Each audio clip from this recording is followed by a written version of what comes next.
Bem-vindos a mais um Sob Escuta. Estamos a entrevistar os líderes partidários nesta pré-campanha eleitoral. Hoje recebemos Rui Rocha, líder da Iniciativa Liberal. Obrigado por ter vindo. Obrigado eu pelo convite. A Iniciativa Liberal quer ter um departamento, acho que podemos dizer que é semelhante ao de Elon Musk nos Estados Unidos, que pretende poupar 3 mil milhões em ineficiências do Estado.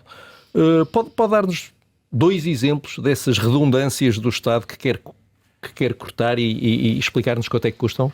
Bom, antes de mais, deixe-me só, Miguel, esclarecer que não se trata de uma réplica daquilo que existe nos Estados Unidos. Conhecemos o modelo dos Estados Unidos, os seus problemas, as incompatibilidades até que existem, e portanto não se trata disso.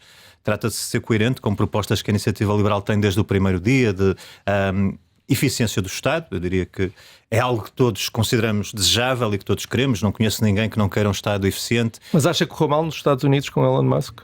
Que não tenho conhecimento direto, mas há coisas que obviamente são inaceitáveis. Quando há incompatibilidades e conflitos de interesse, isso não é aceitável, obviamente, e portanto tudo isso são áreas que não fazem sentido, ou são decisões que não fazem sentido para a Iniciativa Liberal. Estamos a falar de outra coisa. A ideia que nós temos começa desde logo pela existência de um conjunto de áreas, de departamentos na área da digitalização e da modernização que já existem no Estado. Um deles é a AMA e existem outros com essas funções, e portanto é fazer uma fusão dessas áreas e desses departamentos e a partir daí de facto ter uma entidade. Essa é a parte fácil, e depois? Certo. E já agora deixem-me dizer que aquilo que me parece que seria desejável nessa matéria é que isso tivesse mesmo uma dignidade de ministério, porque é um tema tão importante para o Estado, a eficiência. É um tema tão importante, se virmos ao contrário, para a vida das pessoas, que são muitas vezes penalizadas, quer nos custos, quer nessa ineficiência que faz com que a sua vida seja muitas vezes um inferno. Um novo ministério, é isso? Não necessariamente. Já existe um Ministério hoje que tem uma componente de modernização que já existe. Portanto, eu não estou a propor a existência de um novo Ministério. Estou a dizer é que a dimensão do projeto e do desafio... Mas isso não devia ser uma cultura que chegaria a todos os ministérios? É evidente que sim. O que eu estou a dizer é que, primeiro, não estou a falar de uma duplicação, nem de agência, estou a falar, pelo contrário, de uma fusão, nem da criação de novos ministérios, até porque já existe um ministério com essa determinação. O ponto é que isso deve ser, de facto, um desígnio e deve ter essa dignidade de um desígnio muito importante para o Estado e para os portugueses. Exemplos pedem-me nesta matéria. Mesmo na área da digitalização e modernização, esses diferentes departamentos que temos hoje são responsáveis por adjudicações em áreas de tecnologia que andam já acima dos 1.000 milhões por ano. O que é que acontece? Essa visão de diferentes departamentos que não falam uns com os outros e que fazem apostas e fazem compras e fazem adjudicações, neste caso superiores a 1.000 milhões no seu conjunto, existe um enorme risco que as tecnologias em causa, que as infraestruturas, que as ferramentas que são adquiridas não assegurem a interoperabilidade, não assegurem uma visão de conjunto do próprio Estado, e portanto são áreas onde seguramente neste momento, havendo até dinheiro a ser investido, esse dinheiro não está a ser feito e não está a ser investido com a eficiência que poderia gerar. Outras áreas, a área da energia, há diferentes entidades na energia e faz todo sentido que a ERSE e a ENSE, eu peço desculpa, às vezes não posso não referir com precisão todos os departamentos, mas creio que os nomes são estes. Na área da transparência, isto foi até uma sugestão, até já do Procurador-Geral da República, o mecanismo contra a corrupção e a entidade da transparência, é necessário que sejam separados, não podem ser integrados, ajude a ter infraestruturas. E depois há uma outra área que me parece muito importante, que são os edifícios do Estado, devolutos, abandonados, que hoje representam um custo por pouca manutenção que seja feito, que podem ser rentabilizados. A área da saúde, os estudos indicam que há cerca de 20% de desperdício na saúde. Obviamente que não se pode ter desperdício zero, tudo isso faz sentido, mas eu vou dar... Já tem uma centralização na saúde para... Mas deixe-me dizer, eu creio que hoje em dia é evidente que há duas áreas na saúde que não estão a ser geridas com eficiência. Uma delas tem a ver com o recurso a tarefeiros de forma muito recorrente, e a outra tem a ver com todos os incentivos que existem à produtividade, que são desejáveis e são necessários, apontarem para que essa produtividade aconteça fora do tempo normal de trabalho. Mas portanto, não são cortes? No sentido que estamos habituados... Há uma outra proposta que nós temos que concorre para esse valor que entendemos que é um valor de redução necessário, que tem a ver com as saídas por reforma nas áreas administrativas, sobretudo, em que nós temos uma proposta... Não, certo, já lá vamos, mas enfim, mas para chegar a 3 mil milhões não corre o risco como Elon Musk disse que ia cortar $1 bilhão e agora já admite que só vai cortar 150 mil milhões. Eu não sei, não estou a olhar para as contas, mas do que me está a descrever, não estou a ver aí 3 mil milhões. É evidente que é impossível dar todas as duplicações, todas as sobreposições. Há uma parte muito, muito importante que é a parte da burocracia, que é consumidora de recursos. Se nós tivermos um sistema fiscal como temos, que já vai quase, eu penso que são 11 escalões nesta altura, 9 mais 2, tudo isso implica uma máquina, implica recursos que têm que gerir essa complexidade. Ainda agora tivemos uma situação que é o Supremo Tribunal, decidir que no caso do IVA da construção, mesmo em áreas especiais de reabilitação, não basta ser uma área de reabilitação urbana, é preciso que haja um projeto aprovado. O que é que isso implica? Um enorme contencioso com a autoridade tributária, uma enorme imprevisibilidade das pessoas que fizeram investimentos que agora se calhar vão ter que pagar IVA adicional por essa interpretação. E na área da segurança social, por exemplo, a duplicação e a triplicação e mais do que isso, a tetraplicação de apoios que podem ser reduzidos a uma prestação única que não ponha em causa, obviamente, a função social do Estado e aquilo que as pessoas recebem de apoio quando dele necessitam, mas implica um conjunto de máquinas que validam esses benefícios, que identificam esses benefícios, que operacionalizam esses benefícios. Lá está. Aí temos muita gente. Uma das coisas que tem insistido, imagino que por receio de alguma consequência eleitoral, tem repetido que não vai fazer despedimentos na função pública. Tem insistido muito nisso. Mas no vosso programa escrevem sobre a administração pública, escrevem isto: mais do que empregos para a vida, importa criar oportunidades baseadas no mérito. Mais do que empregos para a vida. Isto quer dizer que vai ser possível despedir na função pública? A função pública vai deixar de ser um emprego para a vida? Não é essa a proposta e não tem a ver com nenhum temor eleitoral, se quisermos. Tem a ver com a própria circunstância do Estado. Como eu dizia, no ano 2024, cerca de 22 mil funcionários públicos, 24 mil funcionários públicos atingiram a idade da reforma. Em janeiro de 2025, mais de 3 mil funcionários públicos pediram já a reforma, o que aponta para este ano de 25 e os próximos anos termos cerca de entre 20 a 30 mil funcionários públicos que se reformam todos os anos. Portanto, isto dá uma oportunidade, essa oportunidade de... Mas as pessoas nem sempre se reformam dos sítios onde é útil, não é? Claro, é evidente, e essa gestão tem que ser feita, mas há outros movimentos que vão também no mesmo sentido e que fazem com que nós entendamos que essa reforma do Estado, racionalização e redução de custos não seja necessária fazer por nenhum tipo de despedimentos. Mas com a iniciativa liberal, um emprego na função pública vai continuar a ser um emprego para a vida. Com a iniciativa liberal, e respondendo também à questão que pôs, dessa questão do emprego para a vida e do mérito, aquilo que nós queremos dizer é que hoje em dia há uma maldade que se faz em Portugal aos funcionários públicos, que é a ideia de que entregar mais ou menos vale o mesmo. E isso é uma maldade para aqueles que têm mais, produzem mais, que entregam mais resultados. E é isso que nós queremos que aconteça agora com racionalidade. Na saúde, como eu dizia, os incentivos estão colocados para o trabalho que se faz fora do tempo normal de trabalho. Não, certo, mas a pergunta era sobre se ia continuar a ser um emprego para a vida. Eu já sei que quer introduzir o mérito, só estava a tentar perceber, vai continuar a ser um emprego para a vida e o critério liberal, do mérito há de fazer com que as pessoas tenham, de facto, compensação pelos resultados que entregam. E o mérito do despedimento, pode ser. E, para sermos também claros, não sendo esse o propósito da iniciativa liberal e não havendo uma ideia de que há um demérito generalizado na administração pública, que haverá eventualmente ferramentas de gestão que não são adequadas, incentivos que não são adequados, é óbvio que se alguém for corretamente avaliado ao longo de vários anos e forem feitas formações e forem feitas realocações, que é o que se deve fazer quando alguém não se adaptar, vai para a rua. Naturalmente, mais tarde ou mais cedo. É assim que pensão liberal, está entendido. Só que se já agora quer menos ministérios.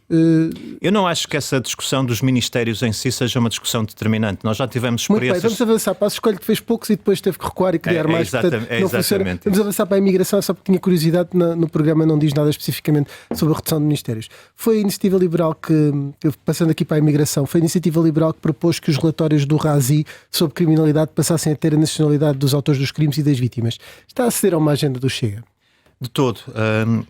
Eu creio que é muito importante que nós tenhamos... Não estava no programa de há um ano, lembraram-se agora disso? Não? Bom, imagino que haja muitas coisas que não estivessem no programa há um ano e que depois façam sentido. Umas porque já deviam estar previstas e não estiveram, outras porque a evolução das circunstâncias o justifica. O que nós entendemos é que nos últimos anos tem havido de facto uma discussão e tem havido decisões políticas que não são baseadas em factos. E, portanto, eu não isolaria isso na questão da nacionalidade e nem sequer no RASI propriamente dito. Entendo que as políticas públicas devem ter como base factos.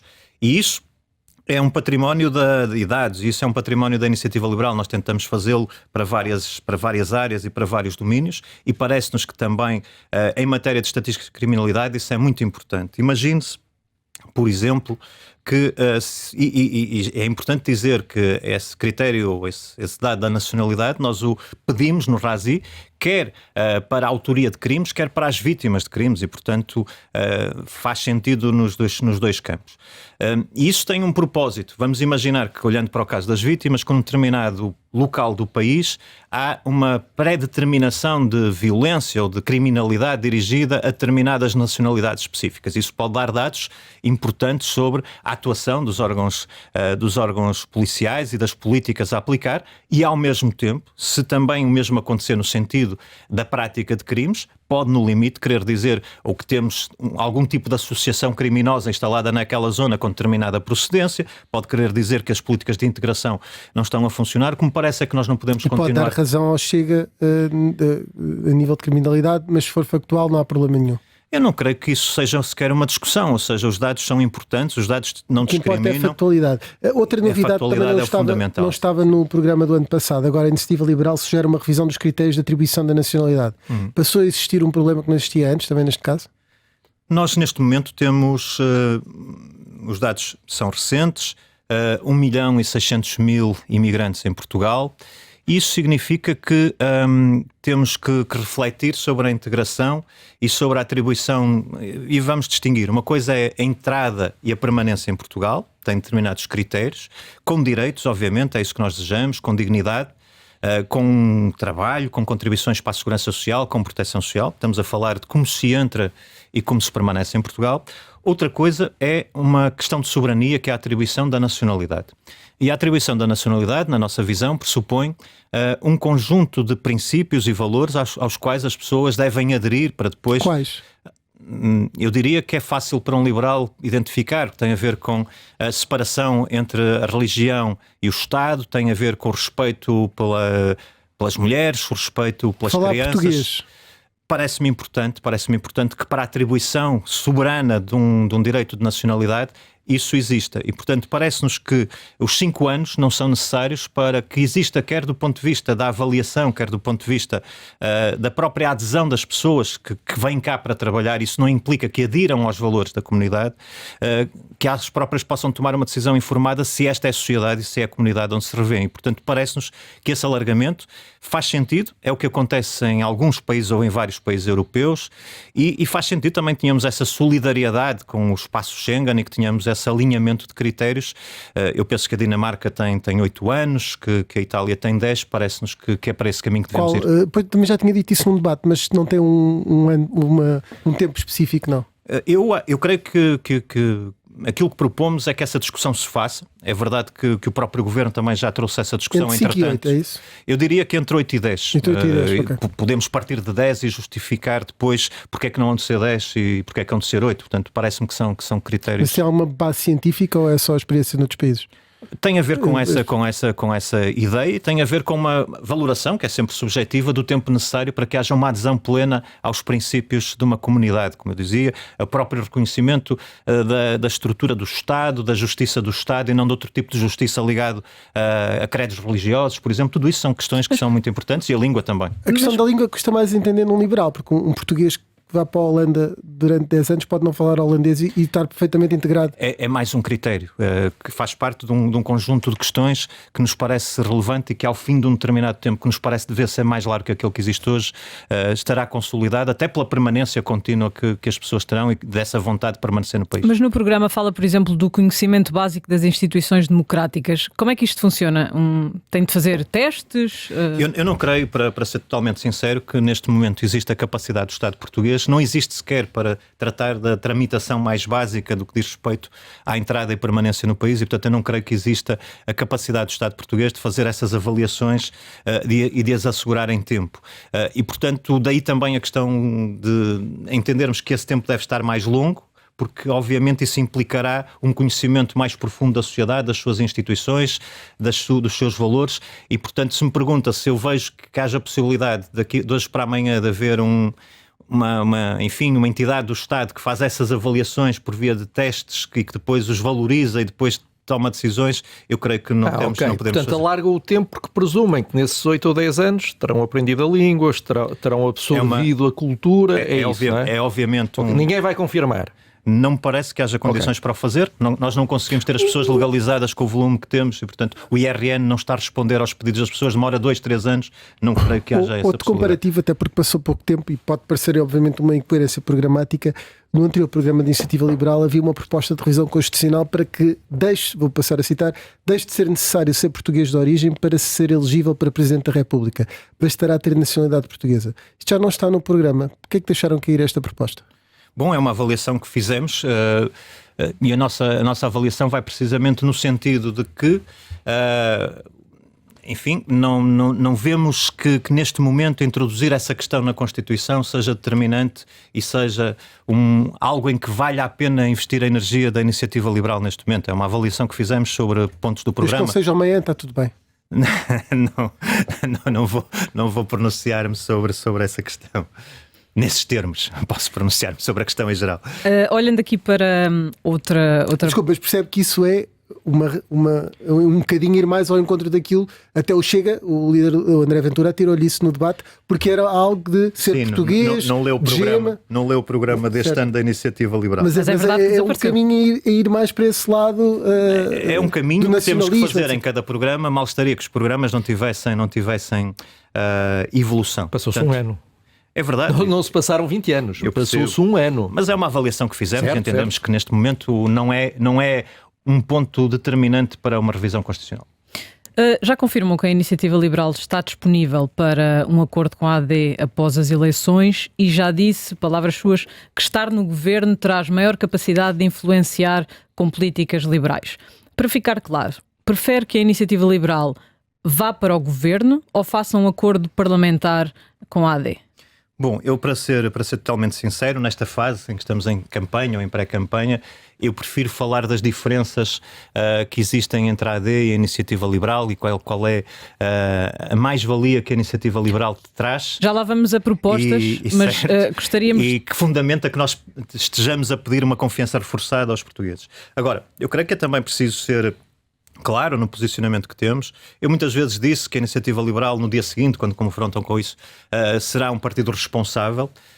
As questões da governabilidade são obviamente importantes. Nós vimos de ciclos políticos curtos e isso implica que haja um compromisso dos partidos no sentido de trazer condições de governabilidade. Isso é um compromisso da Iniciativa Liberal perante os eleitores, que traduz depois essa consequência que a Inês referiu. Mas parece-me que, estando esse compromisso absolutamente assumido, que havendo essas condições, havendo um reforço da votação na Iniciativa Liberal e sublinhadas as diferenças, e portanto a questão é sobretudo programática, a Iniciativa Liberal estará à altura das circunstâncias.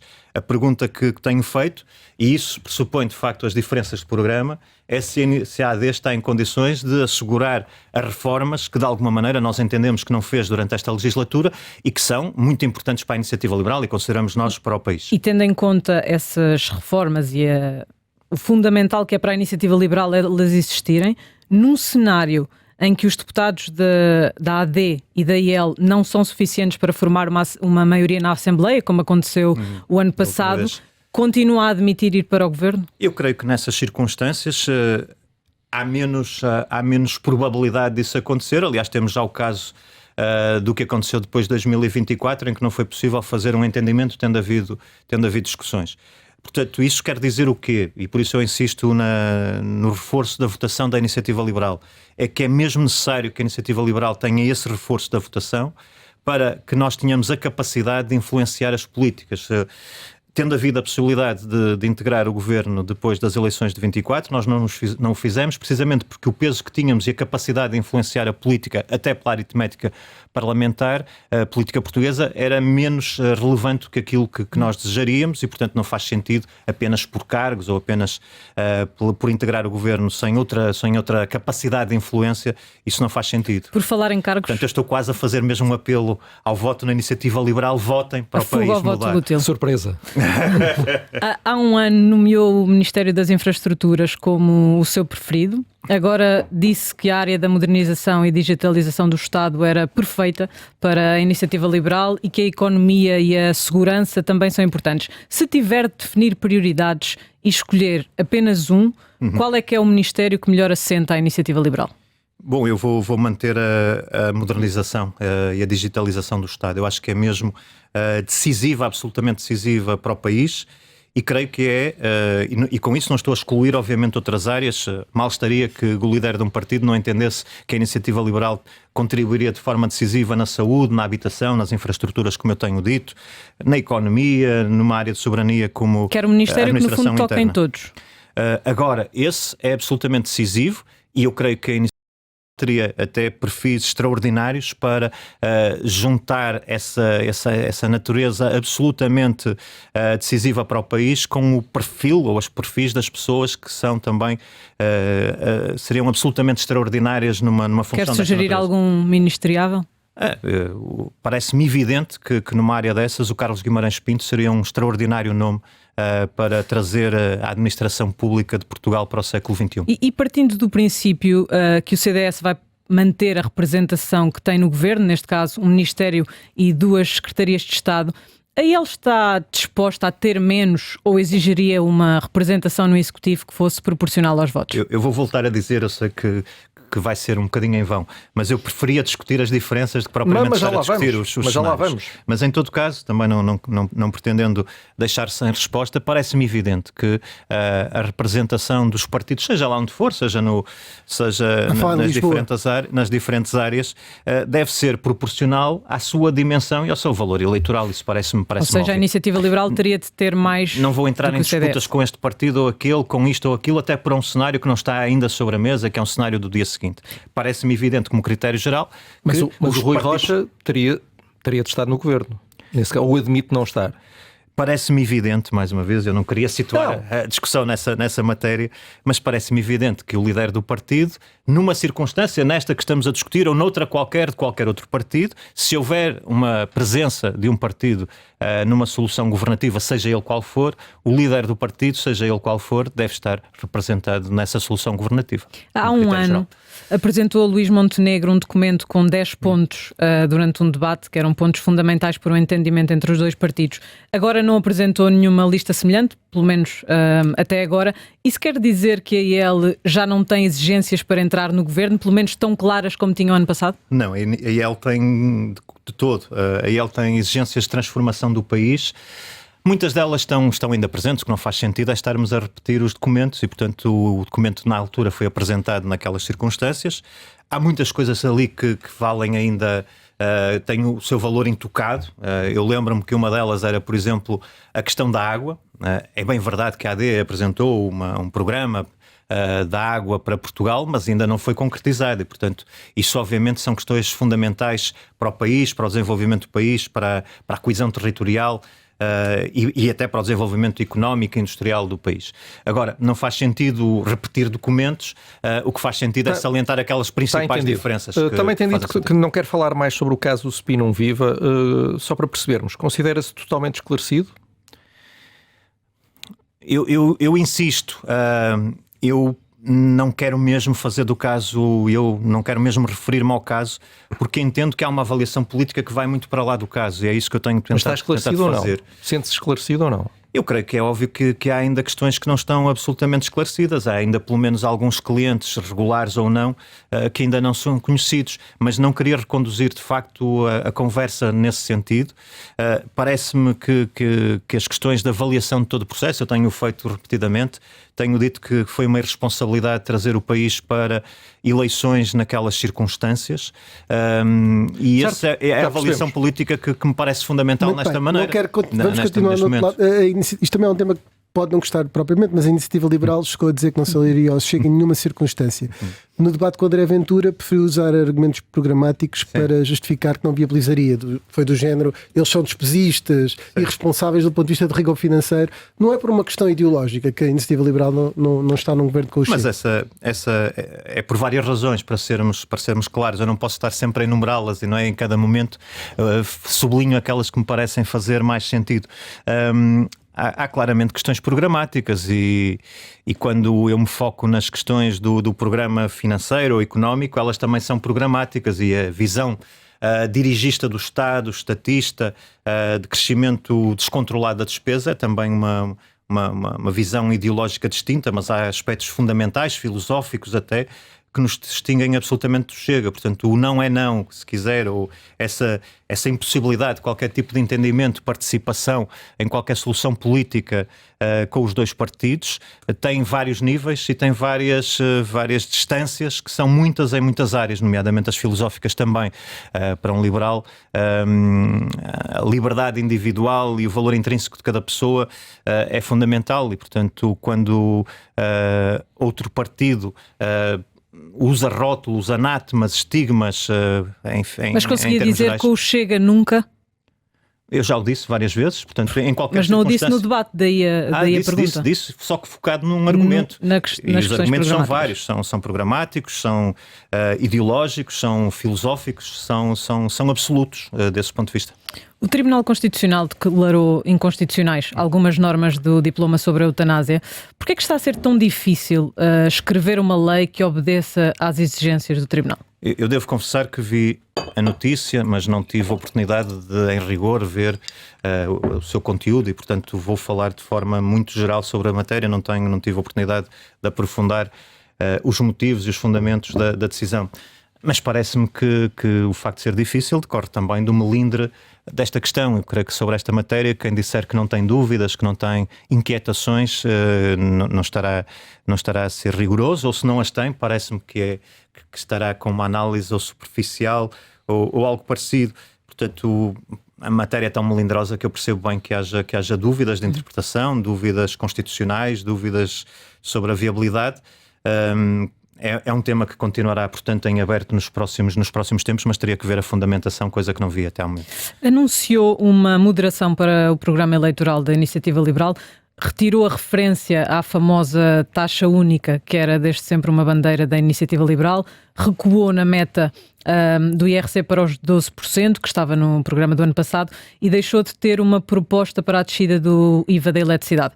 A Iniciativa Liberal sacrificou o impulso reformista para ganhar votos com esta moderação?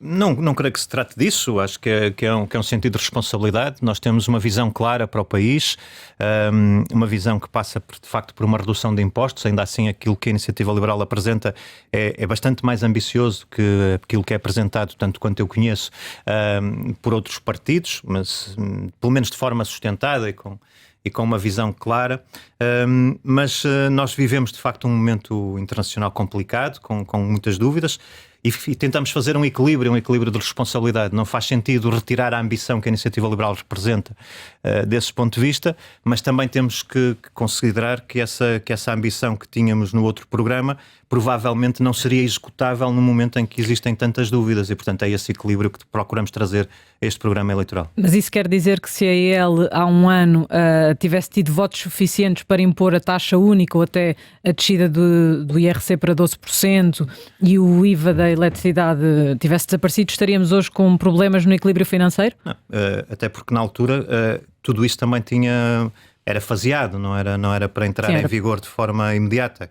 Aquilo que poderia acontecer é, se vier a confirmar um cenário de maior turbulência, é termos que assumir que nas circunstâncias que viessem a determinar-se não era possível avançar com tanta intensidade. Isso seria uma análise a fazer em função, mas não se trata de... Mas não dá razão às pessoas que dizem que há um aventureirismo fiscal por parte da Iniciativa Liberal? Eu creio que não. Creio que, aliás, traduz esse... Se a própria Iniciativa Liberal ao fim de 12 meses já acha que se calhar é melhor ter cautela. Mas noutras circunstâncias e mantendo a ambição por comparação com outros programas. Se nós olharmos, por exemplo, o programa da AD prevê uma... Mas se implementasse a taxa única já não voltava atrás, não é? Estava feito. E depois como é que era? Certo, mas sempre dissemos também que a taxa única não era para implementar no primeiro dia, era um caminho para o qual se seguiria. Tinham duas. E do qual não abdicaremos e não abdicamos do ponto de vista aspiracional para o país. Mas temos mas não é uma coisa, não é como o PCP, não é uma coisa para daqui a 30 anos, não é? Não seria seguramente, e mantemos a intenção e a ideia de que é possível, no momento certo, num horizonte de anos, avançar para isso. Entendemos que neste momento era importante dar esse sinal de responsabilidade e dizer que somos ambiciosos, queremos continuar e queremos transformar o país. Portanto, o programa do ano passado hoje seria irresponsável. O programa do ano passado hoje não teria em conta essa inconsistência do cenário ao qual é preciso adaptar as propostas que temos, sim. Já referimos aqui várias vezes que já disse que o Ministério das Infraestruturas era interessante. Enfim, sabemos que agora está mais focado na modernização, mas no programa eleitoral a Iniciativa Liberal defende a atuação de empresas privadas no setor ferroviário, não é? Em regime de concorrência. E ele gosta de dar exemplos de aplicações do seu modelo no estrangeiro que correm bem. Gostava de ouvir sobre o exemplo da aplicação deste modelo lá fora que correu mal, porque a Inglaterra tentou esse sistema, aplicou e agora toda a operação está novamente a ser nacionalizada, aliás num processo que começou com um governo conservador. Como é que vão evitar que as coisas corram cá tão mal como correram em Inglaterra, que até é um país aberto à aplicação de ideias liberais? Bom, eu creio que nós não precisamos de ir para a Inglaterra e os exemplos que correm mal obviamente podem se encontrar em diferentes abordagens. Eu creio que aquilo que temos hoje em Portugal é o exemplo do que corre mal, é precisamente esta gestão estatal dos transportes ferroviários. Se nós compararmos com a situação do transporte rodoviário, que também tinha limitações à sua exploração, ela foi aberta e hoje temos serviços, por exemplo, entre Porto e Lisboa com vantagem para os utilizadores, frequência, bons preços e, portanto... Parece-me que isso é o exemplo que deve ser tido em conta. Temos também a exploração da Fertagos, que apesar de algumas restrições, algumas delas impostas também, em determinado momento elevou a qualidade do serviço. Hoje enfrenta restrições, não é perfeito obviamente, mas parece-me que é inegável que a possibilidade de termos uma abordagem de concorrência, seja ela por via de concurso prévio à exploração, e portanto a concorrência não está na exploração, mas está no concurso prévio, quer nos sítios onde é possível e nos locais onde é possível em concorrência, trará vantagens, e aí temos o exemplo do transporte rodoviário onde isso aconteceu. Não me parece que um exemplo que tem que ser estudado, que possa fazer com que aquilo que temos hoje possa ser aceitável em Portugal. Eu sou, devo dizer, um lesado de alguma maneira da CP, porque utilizo o comboio com alguma frequência para ir a Braga e é muito difícil chegar a horas e partir a horas. E, portanto, eu creio que temos a Inglaterra também, preços altos, comboios cancelados, carruagens cheias e tudo com a operação privada. Está a obrigar a reverter tudo isso. Nós corremos o risco de embarcar numa experiência dessas e depois ter que reverter. Não está a acontecer lá? Não me parece todo, porque há outros exemplos. Aliás, há uma questão que é também verdadeira. É que essa liberalização do mercado terá de acontecer sempre e está prevista no tempo. É uma questão de tempo até acontecer. Mas não faltam exemplos de exploração privada de redes de caminho de ferro que são vantajosas para as pessoas e, portanto, eu acredito que esse modelo valerá a pena. Ainda mais quando aquilo que temos, de facto, também não cumpre os objetivos. Falar em serviços estratégicos que foram privatizados, acha que o CTT funcionam melhor hoje do que há 10 anos ou há 20 anos? Acho que no caso do CTT é evidente que a valorização que o Estado teve quando fez a privatização não conseguiria obter hoje, na medida em que esses serviços continuassem públicos. Portanto, não me cabe avaliar... O serviço não está melhor, mas foi benéfico do ponto de vista financeiro. Do ponto de vista financeiro para o Estado, estamos a falar de um serviço obsoleto que tem sido superado por outras alternativas e, portanto, o Estado estaria pior e a mim cabe-me, sobretudo, defender o contribuinte. Vamos agora avançar para a saúde. Pretende fazer mudanças substanciais no sistema de saúde. Como é que as coisas funcionariam exatamente? Consegue, de uma forma muito breve?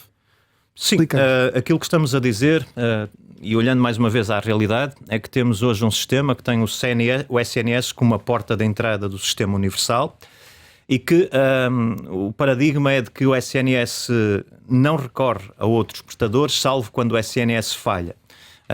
E, portanto, isso tem implícito uma ideia de que as pessoas devem esperar um determinado tempo, devem sofrer, enfim, durante um determinado tempo, para que depois seja possível recorrer a serviços privados ou sociais. A Iniciativa Liberal entende isso, é um problema, é um problema de desenho do próprio sistema. O SNS britânico tem também um recorte semelhante, aliás o nosso inspira-se, e os Serviços Nacionais de Saúde com este tipo de recorte têm tido mais dificuldade em suportar os desafios dos últimos anos. Porquê? Porque, de facto, se é universal, então deveria estar com capacidade para acolher 10 milhões de utentes. Era quase como todos os cidadãos tivessem, os utentes, neste caso, um seguro de saúde. Embora não passe por um seguro de saúde, mas teria uma liberdade de escolha dos cidadãos. Mas na prática funciona como? Constitui-se um conjunto de subsistemas. Nós hoje temos a ADSE, teríamos diversas ADSEs que estariam em concorrência e que assegurariam aos cidadãos que escolhessem cada um desses subsistemas um acesso universal com uma cobertura semelhante à que o SNS tem. Qual é a vantagem do modelo? Para além da liberdade de escolha, das pessoas decidirem qual escolhem é o seu quando? Quando ficam doentes? De cada vez que ficam doentes? Escolhem inicialmente e escolhem depois... Quando entram no mercado de trabalho? Escolhem inicialmente, portanto aderem a um dos subsistemas, têm direito a aderir a um dos subsistemas, a manter-se nesse subsistema e a mudar periodicamente esse subsistema. E essa é a vantagem também do subsistema, é que os incentivos alinham-se, coisa que hoje não acontece no SNS. Por um lado, a concorrência e a liberdade de escolha cria esse incentivo a que cada subsistema queira ser o mais viável possível. Mas seria tendencialmente pago, não tendencialmente gratuito. Seria financiado e regulado pelo Estado. E, portanto, a proposta Mas a adesão a um subsistema seria paga? Não. A adesão ao subsistema é livre e é de acesso universal. Portanto, cada um de nós acederia ao subsistema sem pagamentos adicionais. Mas o subsistema é o quê? O público, privado e seria social? Concorrencial, teria público, teria privado, teria social. Cada subsistema teria... Gestão poderia ter uma parte, um dos subsistemas, vamos imaginar, poderia corresponder ao SNS, a um sistema público. Certo. E que teria também a possibilidade, depois, sendo público na sua essência e suportado em entidades públicas, poderia contratar, como o SNS hoje faz, serviços a entidades privadas, onde quer que o seu subsistema entendesse que as unidades públicas não seriam suficientes para prestar o serviço.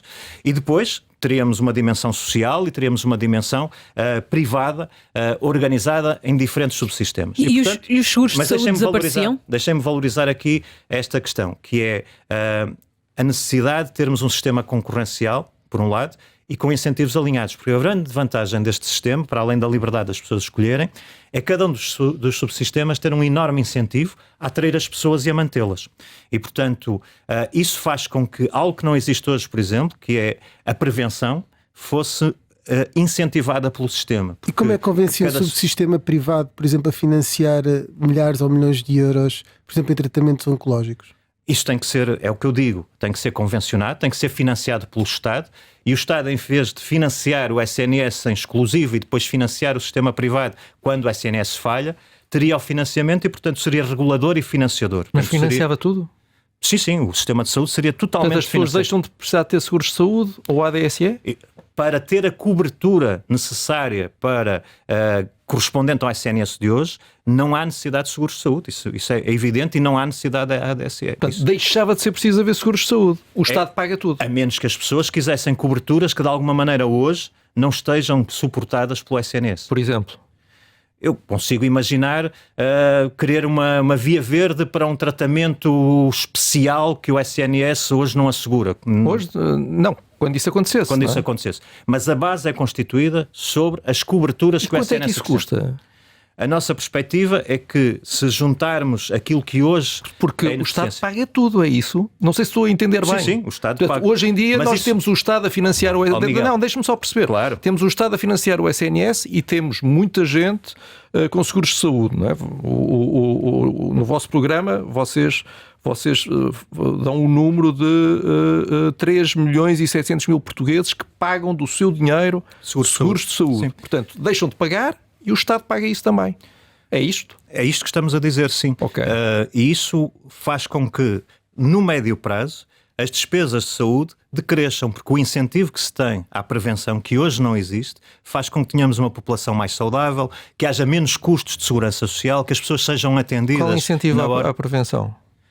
É que cada subsistema quer ter as pessoas saudáveis, porque não ter as pessoas saudáveis no subsistema implica que tenha um custo adicional. Se a pessoa não for atendida, se não fizer a consulta no momento certo, se não fizer a cirurgia no momento certo, a situação vai se agravar. Isto tem vantagens para todos, tem vantagens para a sociedade e tem vantagens para as pessoas. Nem sequer há nenhuma contribuição, como no caso da ADSE, atualmente? Não está previsto no modelo. Mas para não quantificar o custo, quanto é que isso seria? Para não parecer uma coisa absurda do ponto de vista da sua execuibilidade, esta é a transposição do modelo bismarckiano, que é um modelo que existe na Holanda e na Alemanha, e portanto não estamos a falar de coisas que não existam. Mas lá não há seguros. Como? Lá não assentem seguros. Funciona com base em seguros. O que nós entendemos é que na realidade portuguesa Pois. o sistema deve ser financiado pelo Estado. Mas então quanto é que custa? Diga lá. A nossa perspectiva é que com a eficiência que trazemos no médio prazo, o seguro, aliás, o serviço de saúde atual não tem por custar mais. Tem que ser... é gerido com eficiência e nós garantimos que este sobrecusto não faz sentido. Mas se quiser... Não tem por custar mais do que aquilo que se paga hoje com o SNS? Não tem, porque a capacidade instalada faz com que não haja esta demora que temos hoje em termos de consultas e em termos de cirurgias. E isso tem uma vantagem evidente para a população, é que as coisas atacam-se cedo. O que é caro no Serviço Nacional de Saúde? São as cirurgias que não são feitas no momento, são as doenças que evoluem e que não são tratadas. Mas hoje em dia, mesmo no privado, há várias especialidades em que é impossível conseguir consultas. Hoje em dia. No privado. Eu percebo isso, mas este sistema tem um incentivo claro a que se criem soluções de saúde e que tragam soluções para as pessoas. Mas porquê? Os subsistemas não vão querer ter clientes, por assim dizer? Claro que vão, claro que vão. E os clientes são as pessoas doentes? Ou não? Não, são todos. São as pessoas saudáveis? São todos. Não, isso aí são todos. Ou seja, todas as pessoas têm acesso e, obviamente, isso depois é uma questão atuarial. Não, certo. Mas quer dizer, as pessoas têm que adoecer para se tornarem clientes daqueles hospitais, ou não? É evidente. Mas cada pessoa, doente ou não, adere ao subsistema e o Estado financia a adesão da pessoa ao subsistema. Portanto, cada subsistema tem toda a vantagem em manter as pessoas que são saudáveis e em tratar o mais cedo possível as pessoas que têm doença para que ela não evolua e não se torne uma doença muito mais cara. O Estado paga, quer as pessoas recorram ao hospital ou não, paga um valor fixo, mesmo que a pessoa, por cada pessoa, mesmo que essa pessoa não recorra ao hospital, é isso? De acordo com um rácio que é feito por pessoa, obviamente. E que tem em conta a doença, que tem em conta as pessoas saudáveis. Alguém que tem 18 anos e que... Da mesma maneira... E que, portanto, se tiver sorte, uma pessoa saudável só ficará doente a partir dos, sei lá, já não me lembro a partir de que idade, a partir dos 40, ali durante muitos anos o Estado está a pagar da mesma maneira, só porque a pessoa existe. Da mesma maneira que qualquer um de nós hoje tem direito ao SNS, é saudável e tem direito a uma consulta, portanto isso é uma ponderação que é feita sobre a população e um custo que é feito e que é atribuído a cada subsistema em função do número de pessoas que aderem a esse subsistema, de acordo com esse portanto, isso vai custar o mesmo. A nossa projeção é que no momento inicial pode ter um sobrecusto, mas que no médio prazo recupera esse sobrecusto pela vantagem que traz à população em termos da saúde geral. E as seguradoras de saúde vão para outro lado arranjar negócio? As seguradoras de saúde têm todo o interesse em elas próprias terem soluções, como hoje já têm, na área da saúde, com instituições, com hospitais, com clínicas, que possam estar neste sistema. Muito bem. Eu ia dizer percebi, mas não sei se percebi totalmente, mas vamos em frente. No último congresso da Iniciativa Liberal foi aprovada uma moção apresentada por um conselheiro nacional, que agora é conselheiro nacional, foi eleito, com uma motosserra de cartão, lembra-se? Lembras disso? Que elogiava as medidas da redução do Estado de Javier Milei. O presidente da Argentina é um exemplo para si? Vamos então falar da Argentina, que concita tanto interesse. A começar pela iniciativa liberal, não sei se lembra nesse congresso. A primeira coisa que há a dizer sobre isso é que a Argentina chegou a uma situação de ruptura social e ruptura económica em função de um conjunto de medidas, vamos dizer, de políticas socialistas por facilidade de designação. E depois há dados objetivos sobre aquilo que aconteceu e está a acontecer na Argentina. 2 dados objetivos que são a descida da pobreza e a descida da inflação. Isso aconteceu de acordo com os dados de março de 2025.